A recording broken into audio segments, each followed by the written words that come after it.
पवित्र बाइबल में कहा गया है कि ईश्वर ने हमें जो भी उपहार दिया है, जो भी सामर्थ्य दिया है, उसका उपयोग हम दूसरों की सेवा के लिए करें।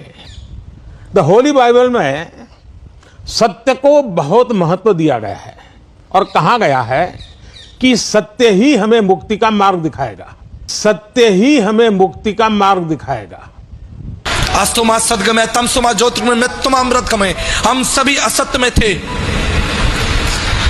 भारतीय दर्शन के 33 करोड़ देवी देवताओं के होने के बाद भी भारतीय दर्शन इस बात की प्रार्थना को पुकार रहा है, हम असत्य में हैं, हमें सत्य में लेकर चलो। हम अंधकार में हैं, हमें ज्योति में लेकर चलो। हम मृत्यु में हैं, हमें अमर जीवन के लिए लेकर चलो।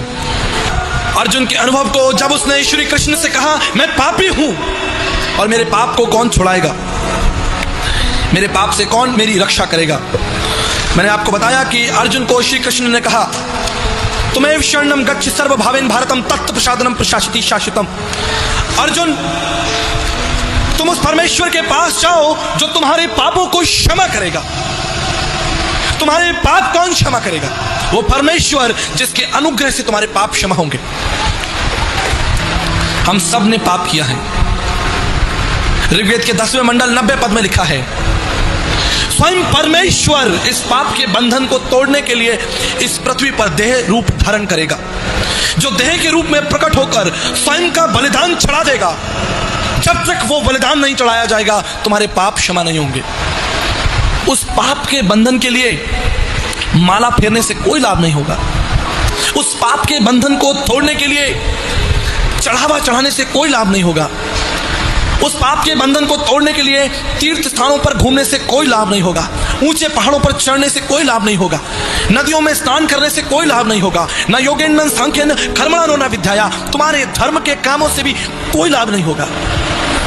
क्यों? क्योंकि मनुष्य स्वयं अपने पाप के बंधन को नहीं तोड़ सकता। अगर स्वयं मनुष्य अपने पाप के बंधन को तोड़ सकता तो परमेश्वर को मनुष्य रूप धारण कर इस पृथ्वी पर भयंकर मौत को सहने की कोई आवश्यकता नहीं होती। अगर मनुष्य अपने पाप के बंधन से स्वयं फारिग हो जाता तो यीशु को अपने ऊपर थुकवाने की आवश्यकता नहीं होती। प्रभु यीशु मसीह को कोड़े खाने की आवश्यकता नहीं होती। प्रभु यीशु मसीह को लात और घूंसे खाने की आवश्यकता नहीं होती। प्रभु यीशु मसीह को क्रूस पर भयंकर मौत सहने की आवश्यकता नहीं होती। अगर मनुष्य अपनी बुद्धि से उस पाप के बंधन से बाहर निकलता। आदि में वचन था, वचन परमेश्वर था और वचन देदारी हुआ। वचन इसलिए देदारी हुआ कि वह तुम्हारे पापों को तुम्हारे जीवन से दूर कर दे।